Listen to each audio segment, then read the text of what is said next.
Some other concepts created by Jim Kwik. So first of all, watch the video that I will post in the comments below and in the Coils World environment after this video. It's from Jim Kwik and he explains how I manage my time. So extra additional insights I collected for you, things that we haven't discussed, and that's tomorrow is often the busiest day of the week. Tomorrow is not a day, it's someday. I like that. So we keep postponing things later. Yeah, I'm going to do that later. Yeah, but when? So as soon as you hear yourself say another time perspective other than now, so later, tomorrow, next week, then bam, if not now, when? And then write it down and commit. So again, look at it. So another example he gives in the video is see time as a bank. So every second is $1. How are you going to spend your dollars? How are you going to invest your time? If somebody wrongs you, are you really going to spend all your, so for example, if somebody steals $100 of you, so a minute of your time, are you really going to invest a lot of time or a lot of dollars to get back this $100 or to prevent that it won't happen again?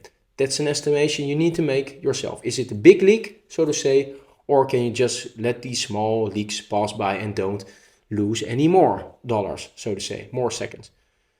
Also, an important insight from this video, haven't fact checked it, but the average person is 3 hours productive in an 8-hour working day. As a teacher or as a former teacher, I can confirm that, well, I would say there is a difference between working on an auditing firm where you have to record every 15 minutes of your time because it gets invoiced, its revenue for the partner, so to say. There's a huge difference with working in that environment than when working in an educational environment where people tend to be less productive, but perhaps more compassionate. So it's also a bit about trade-offs.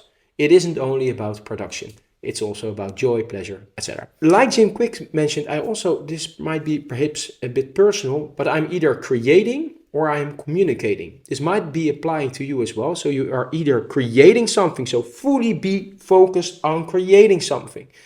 And then when you're communicating, fully be with all your might into communicating.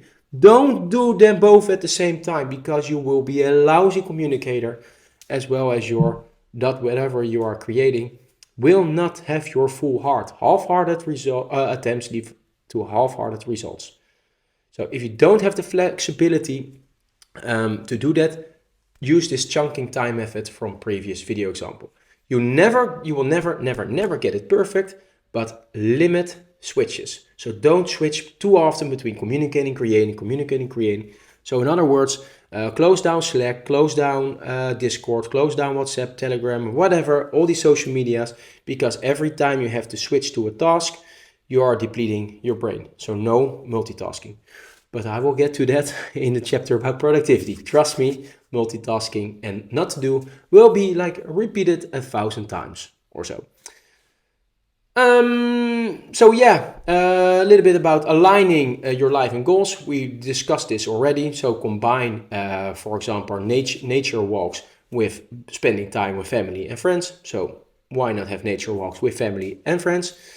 And there's never a dull moment in life. Yeah, that was very cool, but we discussed this already. So definitely watch the YouTube video. Value every second of your time as if it's a currency. Do not switch tasks frequently. This is depleting your working space of your brain, so to say. And never ever forget, alignment is key.